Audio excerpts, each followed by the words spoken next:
Kenapa presiden kita komplit? Menyembah-nyembah Obama, bikin negosiasi untuk dipuji-puji dapat gelar-gelar dari universitas bikinan di Amerika, supaya tidak dapat hadiah Nobel, supaya dia nanti menjadi sekjen PBB setelah 10 tahun berkuasa di Indonesia. Kenapa dia jadi komplit seperti itu? Padahal kita, menurut saya, kita ini bangsa Garuda. Kita perlu bikin listrik negara, itu tidak perlu instalasi kabel. Kita cukup pakai kristal, karena kita punya teknologi piring gondani, punya teknologi macam-macam. Tapi Anda tidak percaya. Kenapa? Karena Anda komplit.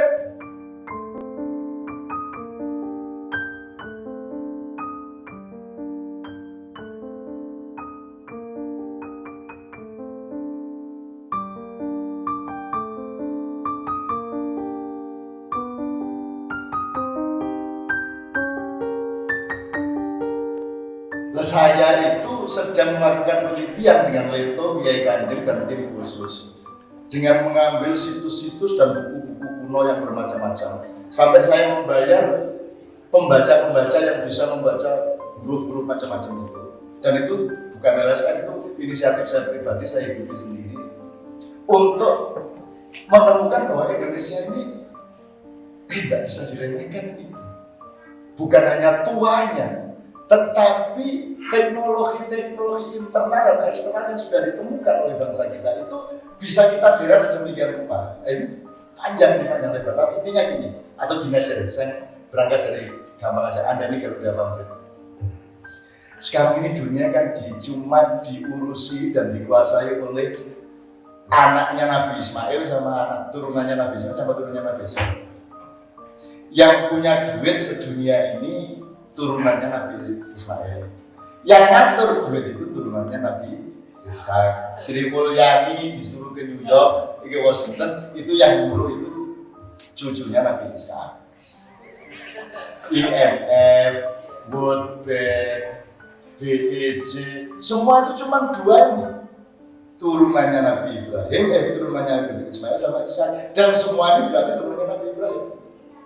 Kemudian tiba-tiba kita benci sama orang Yahudi, kita mengutuk soal Gaza, soal segala macam penderitaan Palestina, dan saya melihat begitu makin parah umat Islam mengalami disinformasi mengenai hal ini. Anda benci Yahudi itu aja juga keputusan yang juga salah secara khuluqullah ya. Tidak boleh Anda membenci makhluknya Allah. Dan Anda kalau benci orang Yahudi terus sembahyang wong baik kok sebut terus kok. Pas tahiyat gitu. Kama barakta ala Ibrahim wa ala Ibrahim. Mana benci Yahudi putumu. Iya. Jadi benci kepada Yahudi itu juga satu stigma yang menurut saya tidak perlu, harus kita rasionalkan apa yang kita benci, apa peristiwa yang mana dan seterusnya. Misalnya gini, ada seorang orang datang ke saya buruh dari sebuah pabrik yang bilang sama saya mulai sekarang saya tidak sholat. Loh, iya saya bilang gitu. Saya tidak mau sholat lagi dan sudah tidak bisa sholat. Iya, saya di PHK. Loh, sisi alon-alon biasanya waktu di PHK malah nyuruh rajin sholat. Kok gue malah rajin sholat? Orang sholat saya. Orang iso ngelakoni tahiyat orang iso. Maksudnya di Aman itu jenenge Muhammad sing macakan itu. Jadi pas tahiyat yang miso ya. Asyhadu anna Muhammadan Rasulullah. Kalau Anda sholat sungguh-sungguh, maka Anda tidak bisa membawa kebencian ke dalamnya. Benar gak ini? Termasuk stigma-stigma internasional. Saya bukan benci Yahudi. Kalau ada orang Jawa misalnya, mohon maaf, Jawa itu maksudnya bukan Jawa, Pulau Jawa. Orang Melayu sama, itu juga orang Jawa, juga orang Melayu gitu ya Pak ya. Apa itu Minang, apa itu Batak, semua kita ini satu gen, kumpul gen. Itu punya cucu sangat bawah namanya Jewish, dari Jawa Jewish. Terus mereka bikin software namanya JavaScript di komputer. Dan ibu kotanya negara Israel ini namanya Java Tel Aviv. Kalau tidak percaya, tanya Mbak Google. Search Java. Seluruh kantor-kantor Yahudi itu itu namanya Java. Mereka itu tidak berani sama kita. Tidak pernah ada peristiwa politik di mana Israel punya inisiatif jahat kepada Indonesia. Mereka tidak berani, mereka itu siap-siap dari anak buah kita ketika kita nanti bangkit sebagai Garuda. Cuma Anda yang mempret sekarang. Nah, ayo kita kembalikan Garuda itu. Karena Anda lebih tua gini. Kalau yang menguasai dunia sekarang ini hanya turunannya Nabi Ibrahim, saya tanya, kita ini Indo genetika kita itu setelah Ibrahim atau sebelum Ibrahim?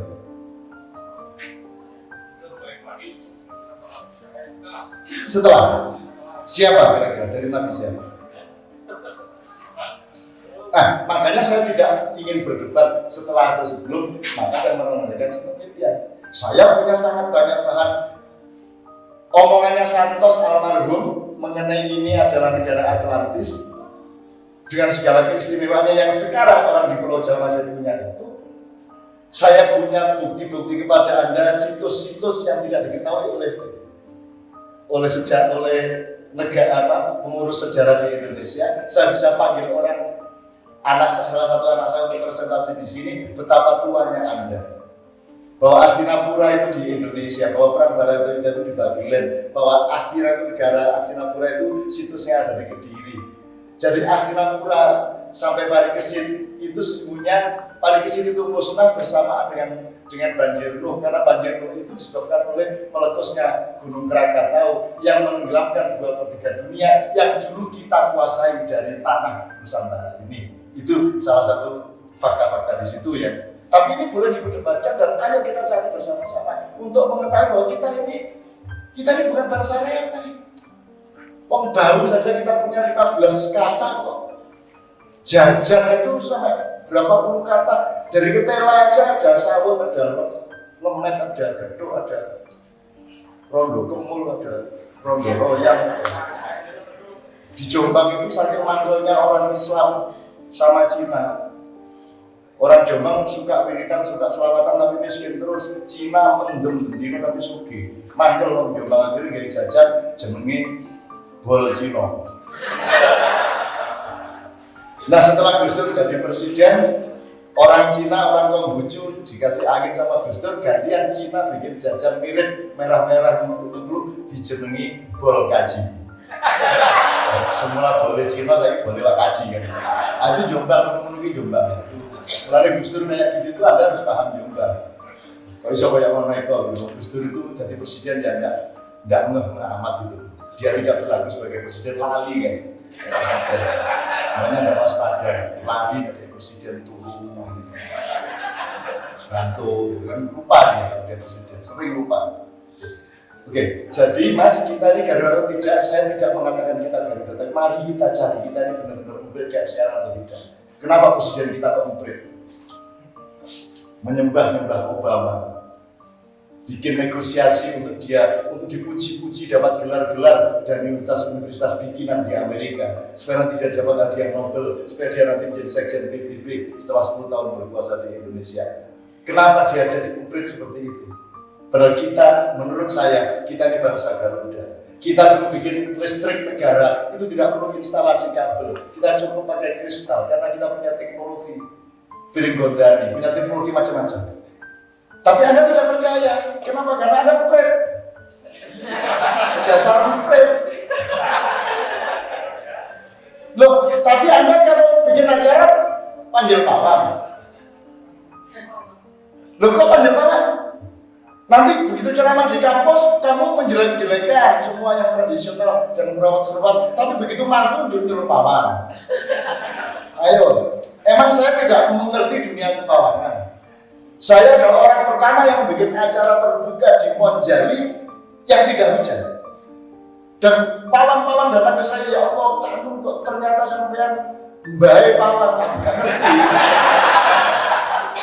Sekarang saya ingin tanya sama Anda, apa ini urusan pawang ini? Ini apa ini? Kok hujan bisa digiring? Itu di Monjali kiri kanannya hujan semua, Sleman semua hujan, Jogja hujan. Tepat di acara mantu saya, Sabran Noe itu tidak hujan.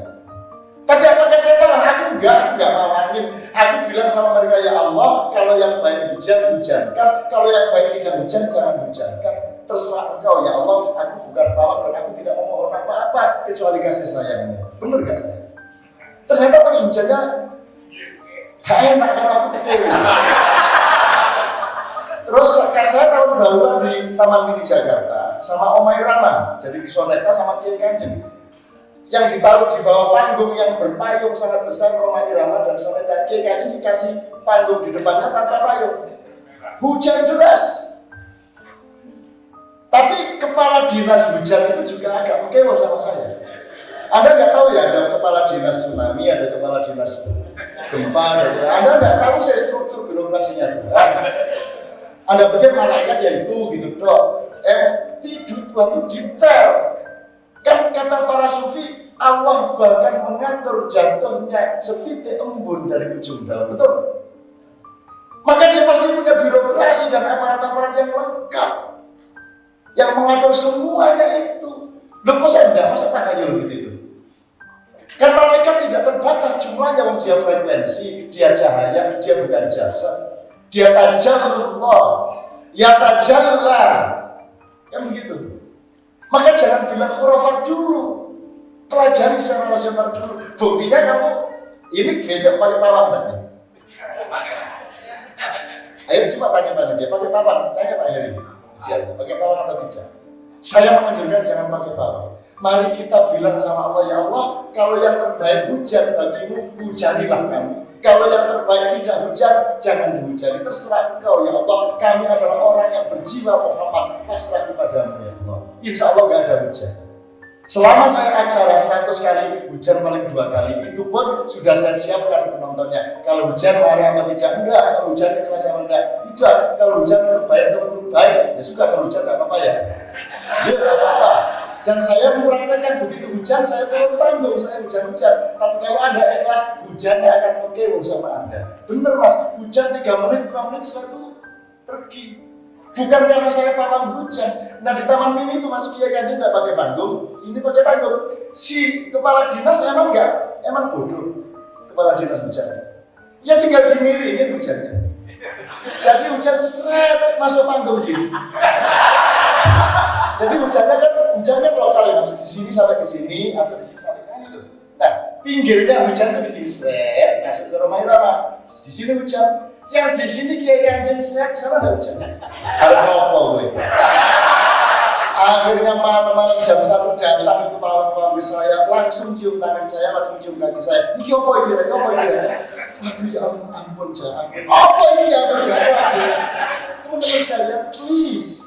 Muhammadiyah itu mujadidin, wa mujtahidin. Mari bersikap ilmiah, jangan stigmatik dulu, jangan nuduh-nuduh dulu, jangan curiga-curiga dulu. Yuk kita bikin penelitian bersama, yang kecil-kecil maupun yang besar-besar. Termasuk kita di Garuda Terbuka. Saya mengatakan secara agak subjektif, tapi dengan bukti-bukti objektif, kita Garuda. Kita akan, pertanyaan pertama, punya harapan baik, bukan hanya harapan baik, kita akan menjadi mercusuar dunia. Kita akan mampu dunia karena kita tidak menindas orang. Kita mampu. Maka saya bilang sama Muhammadiyah, so start, mulai sejak sekarang dengan dirimu. Ayo mulai sekarang, sadari kebesaranmu. Gitu loh. Ini benar mas.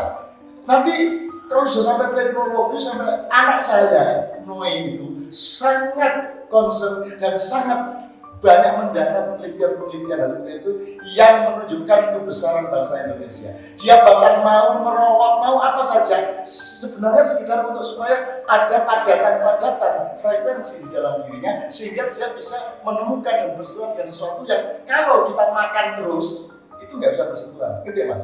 Ngerti nggak bedanya pikiran orang makan sama orang nggak makan? Bukan klinik loh mas. Makanya puasa itu sangat direkomendasikan oleh Allah. Hidup yang terbaik itu ya Ramadan itu. Karena begitu kita tolak untuk suplai makanan lebih banyak dari seharusnya, maka sel-sel akan membangkitkan dirinya. Maka dia akan lebih sehat. Demi Allah mas, saya sudah puluhan tahun tidak pernah tidur malam. Saya tidak pernah tidur lebih dari 2 jam. Saya merokok terus, mohon maaf. Karena rokok itu bagi saya sunnah untuk saya, tapi haram bagi orang yang tidak mengerti kesehatan. Haram bagi orang lain yang tidak mengerti dirinya. Itu urusannya cuma sama saya. Sebab kalau Anda melarang saya merokok, Anda juga jangan nyuruh saya datang, sebab saya belum tidur ini. Belum, dan seterusnya. Oke, itu soal pertimbangan bahwa setiap orang harus menjadi dokter dirinya sendiri. Apakah nasi itu halal? Nanti dulu. Bagaimana kondisi badanmu? Kamu masih bisa ditambahin karbohidrat atau tidak? Kalau kamu sudah tidak tahan dengan penambahan karbohidrat, maka nasi menjadi makro atau bahkan haram. Kan begitu? Jadi itu bukan tidak ada distandarisasikan. Kesehatan setiap manusia itu unik. Setiap manusia itu spesifik, maka setiap orang ditipu oleh industri farmasi dan dokter-dokter seluruh dunia. Sehingga kamu tidak mengerti kesehatanmu kecuali dokter kasih tahu kamu. Seharusnya filsafatnya adalah setiap orang mengerti dirinya masing-masing sehingga dia tahu kapan makan nasi, seberapa nasi yang dia makan, kapan tidak memasukkan gula, kapan memasukkan gula, dia tahu persis. Maka itulah yang disebut sehat sebenarnya. Itulah hidupnya Rasulullah SAW. Ya. Kalau ada seperti itu, insya Allah tidak diempringi terus oleh extra jus. Silakan merokok sehari 10 batang dan silakan yang lainnya minum extra jus 10 bungkus. Tunggu yang mati duluan siapa? Ini saya ngomong. Ayo kita ngomong kesehatan soal itu. Saya memahami semua dokter saya memahami semua alternatif. Saya bisa bawa Anda untuk dioperasi pakai kanker strap, diambil kankernya strap, dalam waktu beberapa menit ditutupin lagi, tunggu sampai 2 jam, 1-2 jam Anda copot, tidak ada bekasnya. Kalau tidak percaya pergi sama saya sekarang. Dan saya bilang itu benar. Allah itu bisa menyembuhkan siapa saja melalui apa saja semau dia. Semau dia. Jangan jadi Nabi Musa. Nabi Musa sakit perut waktu dikejar Fir'aun. Waduh, dikejar Fir'aun sakit perut, ya Allah sembuhkan aku. Ya udah berhenti dulu, masukkan berhenti. Itu di bukit sana ada pohon, ambil daunnya kamu makan. Kata Allah. Musa langsung dengan sakit perut naik bukit, belum sampai sentuh daunnya sudah sembuh perutnya, Mas. Turun dia. Ayo matur nuwun ya Allah, alhamdulillah. Dah, pasukan siap berangkat. Begitu. Gerak, sakit lagi. Terus dia naik lagi. Dia ambil daun.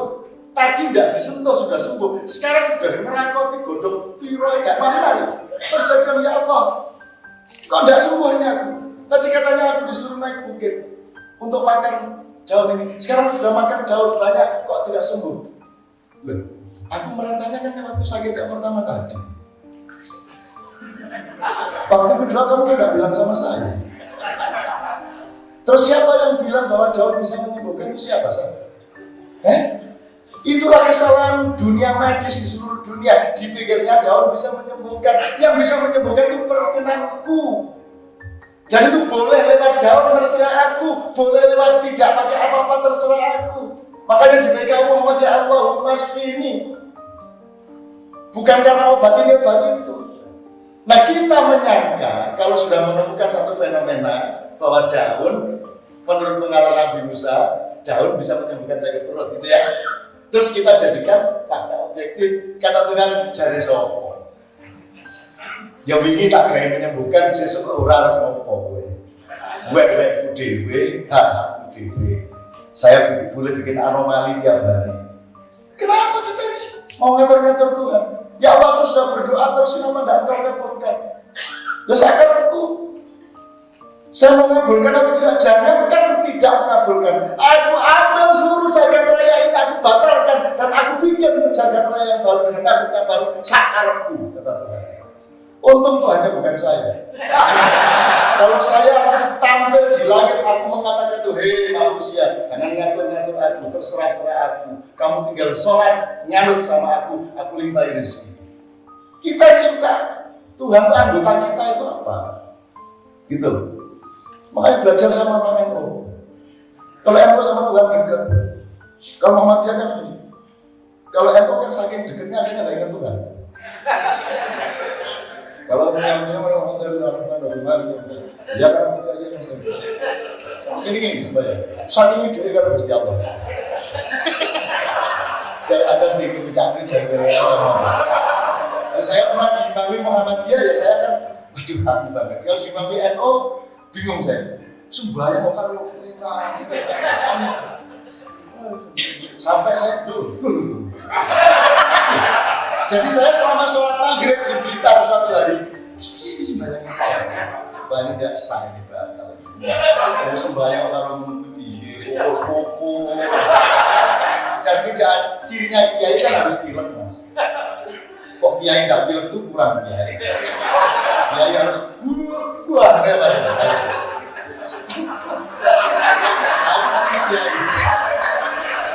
nggak patut pilek itu pak. Meskipun masih umur 25 tahun dan dia pasti batuk pilek dan suaranya serak. Misalnya calon bupati datang, nggak keluar-keluar, hanya terdengar batuk dari dalam kamar. Ini calon bupati datang ke pesantren. Dari dalam, waduh nggak ditemu-temu. Setelah sekian kali batuk, 20 menit, 30 menit baru dia yang keluar pakai tongkat. Masih muda tapi. Yang kenapa Pak Yai kata si calon bupati, arek-arek iki opo sih omek gencang lho gak iso beres.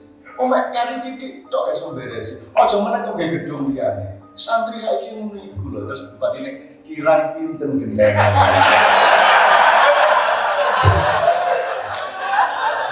Coba gitu itu empret-empret itu mas.